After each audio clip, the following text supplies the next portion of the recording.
বিমস্টেক সম্মেলনের পার্শ্ব বৈঠকে শেখ হাসিনাকে ফেরত চাইল বাংলাদেশ। তবে নির্বাচনের মাধ্যমে বাংলাদেশে একটি গণতান্ত্রিক স্থিতিশীল পরিবেশ দেখতে চায় ভারত।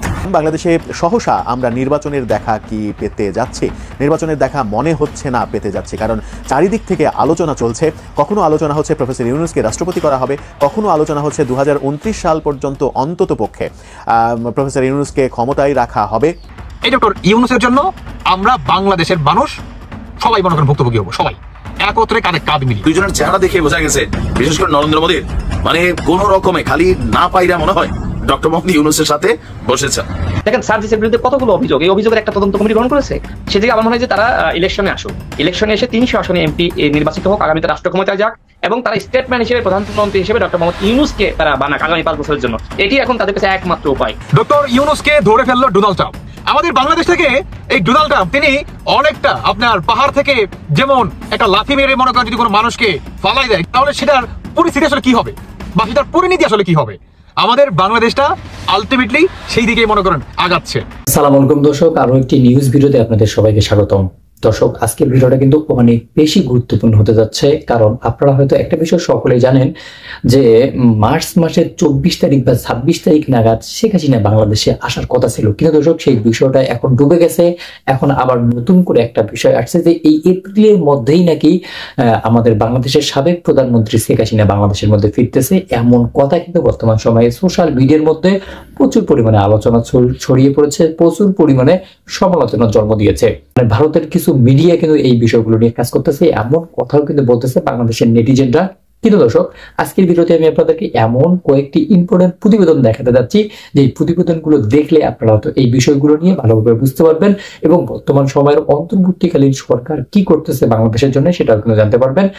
মানে এক কথায় বলতে গেলে বাংলাদেশের সার্বিক পরিস্থিতি নিয়ে জানতে পারবেন আজকের ভিডিওটা শেষ পর্যন্ত দেখলে।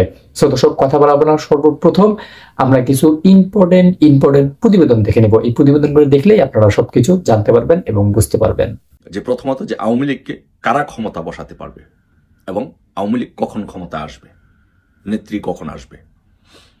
সো এই কথাটির প্রশ্নে আমি বারবার যে কথাটি বলার চেষ্টা করেছি এবং বলছি যে আওয়ামী লীগকে একমাত্র ক্ষমতায় বসাতে পারে বাংলাদেশ আওয়ামী লীগের তৃণমূলের নেতাকর্মীরা এবং এদেশের জনগণ।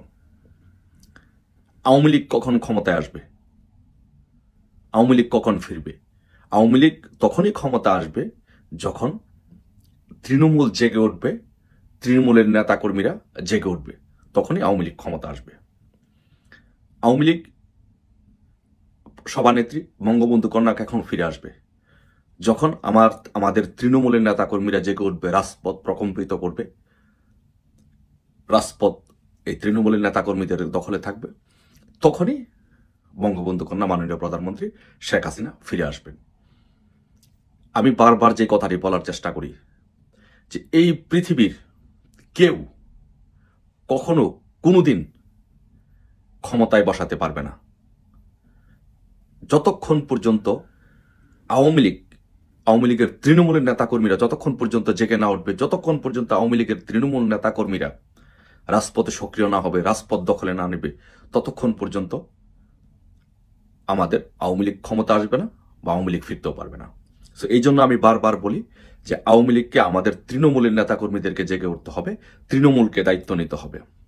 মাননীয় প্রধানমন্ত্রী যে কথাটি বলেছেন, আপনারা যে যেখানে আছেন সে সেখানকার নেতা, তার মানে হচ্ছে কি আপনাদেরকে মৌখিক দায়িত্ব দিয়ে দেওয়া হয়েছে যে আপনারাই যে যেখানে আছেন সেখানকার নেতা। সো আপনারা এখন কারো জন্য, কারো দায়িত্বের জন্য, কারো ইনস্ট্রাকশনের জন্য কেউ অপেক্ষা করবেন না, কারণ যে যেখানে আছেন সে সেখানকার নেতা। আর আরেকটা বিষয় হচ্ছে যে আমরা যে একে অপরকে ব্লেম গেম বা দোষারোপের যে কথাগুলো বলি, দোষারোপের রাজনীতি করি, আমি মনে করি সকলের কাছে অনুরোধ করবো এই মুহূর্তে দুইটা দোষারোপ থেকে ফিরে আসতে হবে।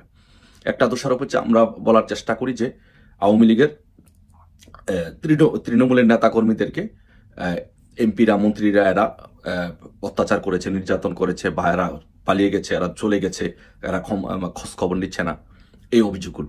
এই অভিযোগগুলোর কথা আমি বলবো যে ভাই, আপনি যদি নেতৃত্ব দিতে চান তা আপনি কি চান যে একজন এমপি বা মন্ত্রী সারা জীবন সে এমপি থাক, মন্ত্রী থাক? আপনিও তো এমপি হতে চান, মন্ত্রী হতে চান, নেতা হতে চান, উপজেলা চেয়ারম্যান হতে চান। তাহলে আপনি যদি হতে চান তাহলে আপনার জন্য এখন একটা সুযোগ। তারা তো এখন নাই, তো তাদের জায়গাটা এখন আপনি দখল করে নেন, আপনি দখল করে নিয়ে আপনি নেতৃত্ব দেন। নেতৃত্ব বলেছে, মাননীয় প্রধানমন্ত্রী শেখ হাসিনা বলেছে যে যে যেখানে আছেন সে সেখানকার নেতা, তো তাহলে আপনি সেখানের দায়িত্বটা নেন। আওয়ামী লীগকে জনগণ কি প্রত্যাখ্যান করেছে নাকি সমর্থন আরো বেড়েছে, এই বিষয়ে আলোচনা করব।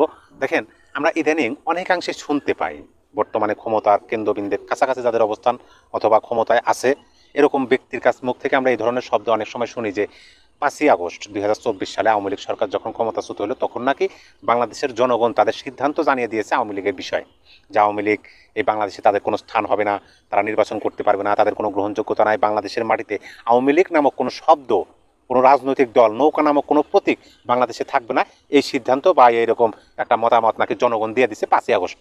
এরকম কথা কিন্তু শোনা যায়, বিশেষ করে ভুই ফোর নেতা যারা আছে তাদের মুখ থেকে বেশি শোনা যায়। এই বিষয়গুলো যদি মাস্টারমাইন্ডরা প্রকাশ করতো যে আমরা আন্দোলনে সফল হলে আওয়ামী লীগ নামক কোনো রাজনৈতিক দল বাংলাদেশে থাকবে না, নৌকা নামক কোনো প্রতীক থাকবে না, বাংলাদেশের ইতিহাস থাকবে না, ঐতিহ্য থাকবে না, এই 24 থেকে নতুন কুশি বের করে জন্ম নেওয়ার মতো আমরা বাংলাদেশকে নতুনভাবে দেখবো, অতি সব মানে এভরিথিং ইজ গোয়িং এরকম কথা বলতো, তাহলে কি বাংলাদেশের রাজপথে এই বাংলাদেশের সাধারণ মানুষ নামতো? যদি নামতো তখন বোঝা যেত যে হ্যাঁ আওয়ামী লীগের প্রতি বাংলাদেশ এর জনগণ রায় দিয়ে দিচ্ছে। তা কিন্তু তারা করে নাই, তারা কিন্তু মেটিকুলাসভাবে অন্যভাবে করছে। আর এখন যে কাজ করতেছে তারা বলার চেষ্টা করতেছে যে বাংলাদেশের জনগণ আওয়ামী লীগকে মানে তাদের সিদ্ধান্ত দিয়েছে, প্রত্যাখ্যান করছে, কিন্তু তা না। দেখেন, বাংলাদেশ এই যে জুলাই আগস্ট আন্দোলন হলো সেই আন্দোলনে কিন্তু অন্যতম ভূমিকা রাখছে রিক্সা চালকরা, দিন মজুররা, মানে দিন আনে দিন খাই এরকম অসহায় গরিব দুঃখী মানুষ, মানে লক্ষ লক্ষ মানুষ নামছিল, মধ্যবিত্ত যারা, এই মধ্যবিত্ত যখন আন্দোলনে নামলো তখন কিন্তু আন্দোলন সফল হলো। মধ্যবিত্তের মুখের কথা এখন শোনেন, আমরা বিভিন্ন মিডিয়াতে শুনি যে রিক্সা চালকরা কি বলে যে আগেই ভালো ছিলাম, মধ্যবিত্তরা বাজারে গিয়ে বলে আগেই ভালো ছিলাম। বরঞ্চ আমি যেটা দেখতেছি আওয়ামী লীগকে বাংলাদেশের জনগণ প্রত্যাখ্যান করে নাই, বাংলাদেশের জনগণ সমর্থন আরও বৃদ্ধি পেয়েছে। এমনও দেখা যায় যে অনেক মানুষকে বলতে শোনা যায় যে আগে আওয়ামী লীগকে পছন্দ করতাম না, আওয়ামী লীগকে ঘৃণাই করতাম বলা যায়, কিন্তু 5ই আগস্টের যেভাবে দেখতেছি যে আওয়ামী লীগ সরকার যেভাবে রাষ্ট্র চালাইছে আর 5ই আগস্টের পরে যে ভাব দেখতেছি তাতে আমি আওয়ামী লীগের এখন ফ্যান হয়ে গেছি। আমি জীবনে ভোট দিতে পারি না, দিই নাই, কিন্তু সামনে যদি ভোট দিতে পারি আওয়ামী লীগকে ভোট দিব, এরকম কথা কিন্তু শোনা যায়। তাহলে নির্দ্বিধায় আমরা এটা মানে বুঝতে পারলাম যে বাংলাদেশের মানুষ আওয়ামী লীগকে প্রত্যাখ্যান করেন নাই, বাংলাদেশের মানুষ তাদের ভুল বুঝতে পারে এখন আওয়ামী লীগের প্রতি আরও জনসমর্থন বৃদ্ধি হয়েছে, এটা কিন্তু বাস্তবতা। ডক্টর ইউনূস কি বাংলাদেশটাকে খেয়ে ফেলতে চায় কিনা?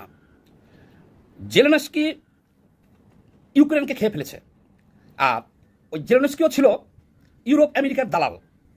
আর ডক্টর ইউনূস উনি সাধারণ মানুষের সহজ সরল বাংলাদেশের ধর্মপ্রাণ মুসলমানদের অগোচরে বাংলাদেশটাকে খেয়ে ফেলতেছে, কারণ তিনি বহুত পুরাতন দালাল, ইউরোপ আমেরিকার বহুত পুরাতন দালাল হলো সে ডক্টর ইউনূস। আমি আজকে আপনাদেরকে বিস্তারিত কিছু তথ্য দিয়ে যাব। দেখেন, জেলেনস্কি ইউরোপ আমেরিকার কথা শুনে রাশিয়ার সাথে যুদ্ধ বাধাই দিল। আচ্ছা, এর প্রতিফল কি হয়েছে?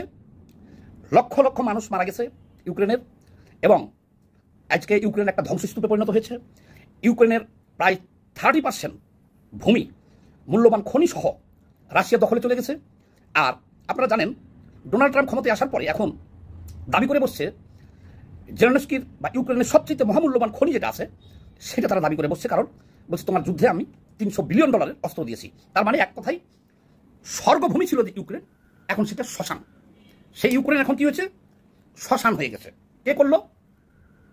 জোকার জেলেনস্কি, হলে ইউরোপ আমেরিকার দালাল, তারাই লাগিয়ে দিয়েছিল রাশিয়ার সাথে, এখন ধরিসাল।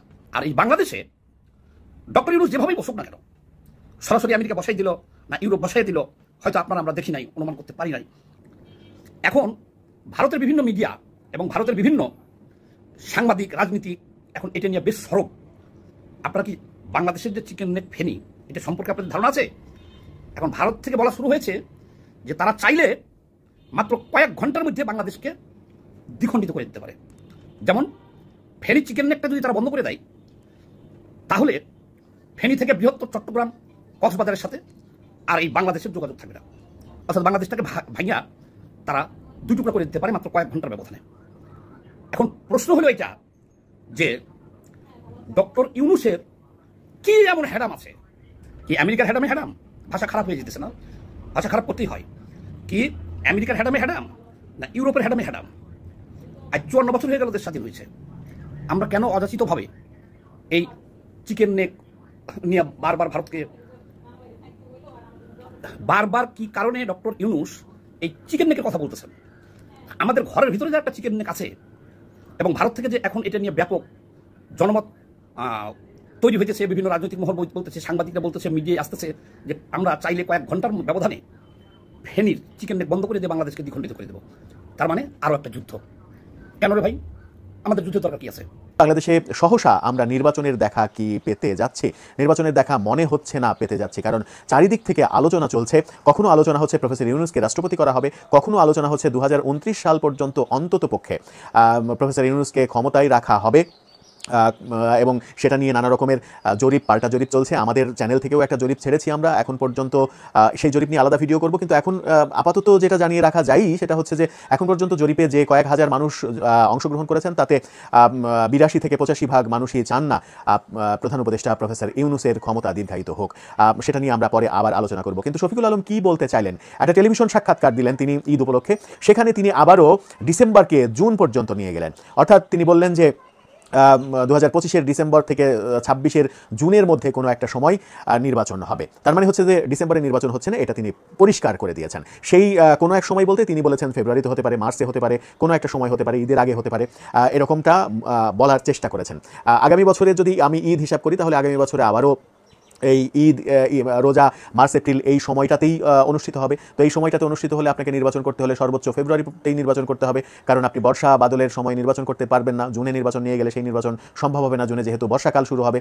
সেই রকম ব্যাপার যখন রয়েছে তখনই সামনে আসছে যে আলোচনাটা, সেটা হচ্ছে যে এই সরকার আদৌ নির্বাচন দিতে চায় কিনা। শফিকুল আলম এটাও বলেছেন যে নির্বাচন কমিশন নাকি ডিসেম্বরে নির্বাচন করার জন্য প্রস্তুত হয়ে আছে। নির্বাচন কমিশন কিভাবে প্রস্তুত হয়ে থাকলো সেটাও একটা বড় বিষয়। এখন পর্যন্ত ভোটার তালিকা হালনাগাদ করা হয়নি। নির্বাচন সংস্কার কমিটি তাদের প্রতিবেদন পেশ করার পরে সেই সংস্কার প্রতিবেদন নিয়ে এখন পর্যন্ত রাজনৈতিক দলগুলোর সঙ্গে আলাপ আলোচনা শেষ হয়নি। সংস্কার কবে হবে, নির্বাচন কমিশনের কি কি সংস্কার হবে, সেই সংস্কার হওয়ার পরে নির্বাচন কমিশন সেই অনুযায়ী কাজ শুরু করবে। তার মানে এটা একটা বড় ব্যাপার, বড় দীর্ঘ সময়ের ব্যাপার। শফিকুল আলম এটাও বলেছেন যে প্রফেসর ইউনূস সারা পৃথিবীর মানুষের সহযোগিতা পেয়েছেন, সাপোর্ট পেয়েছেন। এখানেই আসলে শুভঙ্করের ফাঁকি আমার মনে হয়, যে প্রফেসর ইউনূস সারা পৃথিবীর মানুষের সাপোর্ট। কেউ কেউ বলেন যে ভারত হচ্ছে শক্তের ভক্ত, নরমের জম। কথাটা কিন্তু সত্য। বাংলাদেশের সাথে ভারতের দীর্ঘদিনের যেই সম্পর্ক ছিল, বিভিন্ন ইস্যুতে ভারত একটা লাপাত্তা লেডিস স্টাইলেই বাংলাদেশকে কিন্তু ডিল করতো। যেমন ধরেন জবাবদিহিতার ক্ষেত্রে, অথবা বিভিন্ন ইস্যুতে মনে হতো যে না, আসলে বাংলাদেশ একটা গার্জিয়ানলেস দেশ। তবে ডক্টর মোহাম্মদ ইউনূসের সরকার ক্ষমতায় আসার পরে ভারতের সাথে অনেক দিকে নেগেটিভ হয়েছে, বাট আজকে যে দৃশ্যপট হয়েছে আমি মনে করি এটা আমাদের জন্য যথেষ্ট পজিটিভ হয়েছে। আজকে থাইল্যান্ডের ব্যাংককে একটা ঐতিহাসিক বৈঠক হয়েছে ডক্টর ইউনূস এবং মোদির মধ্যে। তবে মজার বিষয় হচ্ছে মোদির যে চাওয়াগুলা ছিল ডক্টর ইউনূসের কাছে যৌক্তিক, তবে কিছু কিছু জিনিসে এখানে ভারতের যে রাইট নাও বিজেপি সরকার অসহায় হয়ে পড়েছে বাংলাদেশের ইস্যুতে ভারতের জনগণের কাছে, অথবা মোদিও মানসিকভাবে যে তেজটা ছিল এই তেজটা কমে গেছে, এটারই প্রমাণ। আমরা চাই দুই দেশের মধ্যে ভালো সম্পর্ক থাকুক, তবে সম্মান এবং ন্যায্যতার ভিত্তিতে। আসুন কি সেই বক্তব্য যেটা নিয়ে এখন তোলপাড়। প্রধান উপদেষ্টা ডক্টর মোহাম্মদ ইউনূসের সাথে বৈঠকে বেশ কিছু জিনিস ডক্টর মোহাম্মদ ইউনূসকে পরামর্শ দিয়েছেন, এমনকি আবদারও করেছেন মোদি। এর মধ্যে ছিল গঠনমূলক সম্পর্ক, এটা আমরাও পক্ষে। সংখ্যালঘু ইস্যু, এটা আমরা পক্ষে না। কারণ কি ভাই, বাংলাদেশে আমি বুকে হাত দিয়ে বলতে পারি হাজারে হয়তো দুই একটা ঘটনা হইতে পারে, কালপ্রিট বাংলাদেশে 2-4 পিস আছে, তবে ভারতের তুলনায় বাংলাদেশে এই ঘটনাগুলো নাই। সংখ্যালঘু ইস্যুতে আমরা মনে হয় না যে কেউ কাউকে আমরা রেসিস্ট মেন্টালিটিতে দেখি অথবা অত্যাচার নির্যাতন করি। পলিটিক্যাল ইস্যুতে নানান ঝামেলা হয়। আচ্ছা, নাম্বার 3 হচ্ছে সীমান্ত নিরাপত্তা। এইটা মোদির আমাদেরকে জবান দেওয়া দরকার খাতা কলমে। তারপর হচ্ছে শেখ হাসিনার প্রত্যাপন বিষয় সহ, এটা ডক্টর মোহাম্মদ ইউনূসের চাওয়া ছিল মোদির কাছে যে শেখ হাসিনাকে প্রত্যাপন যে চুক্তি আছে সেখানে এটা নিয়ে কিভাবে কি করা যায়। তো বৈঠক শেষে সাংবাদিকদের সাথে কথা বলেছেন ভারতের পররাষ্ট্র সচিব। বৈঠকের বিস্তারিত তিনি তুলে ধরেছেন। বিক্রম মিশ্রি তিনি বলছেন প্রধানমন্ত্রী মোদি অন্তর্ভুক্তিমূলক, প্রগতিশীল, শান্তিপূর্ণ, স্থিতিশীল এবং গণতান্ত্রিক বাংলাদেশের প্রতি তার সমর্থন পুনর্ব্যক্ত করেছেন। তিনি ডক্টর ইউনূসকে বাংলাদেশের সঙ্গে ভারতের ইতিবাচক এবং গঠনমূলক সম্পর্ক তৈরির আকাঙ্ক্ষা বা ইচ্ছার কথা জানান। এছাড়া দুই দেশের মধ্যে প্রভাব ফেলে এমন কথাবার্তা এড়িয়ে চলার অনুরোধ জানান প্রধানমন্ত্রী মোদি। দর্শক, আপনাদেরকে যে সমস্ত প্রতিবেদন দেখানো হলো, এইগুলো প্রতিবেদন দেখে আপনাদের মন্তব্য কি, এবং বর্তমান বাংলাদেশের অন্তর্বর্তীকালীন সরকার নিয়ে বাংলাদেশের সাবেক প্রধানমন্ত্রী শেখ হাসিনার বাংলাদেশ আসা নিয়ে আপনাদের যদি কোনো মন্তব্য থেকে থাকে, সেই মন্তব্যটি করে যাবেন আমাদের ভিডিও কমেন্ট বক্সে, কারণ আপনাদের মন্তব্যগুলো আমাদের কাছে অনেক গুরুত্বপূর্ণ। সো দর্শক, ভিডিওটি ছিল এতটুকুই। আবার দেখা হবে নতুন কোনো ভিডিওতে নতুন কোনো টপিক নিয়ে। ততদিন পর্যন্ত ভালো থাকুন, সুস্থ থাকুন, আপনাদের আশেপাশের মানুষগুলোকে নিয়ে একসঙ্গে ভালো থাকার চেষ্টা করুন। আল্লাহ হাফেজ।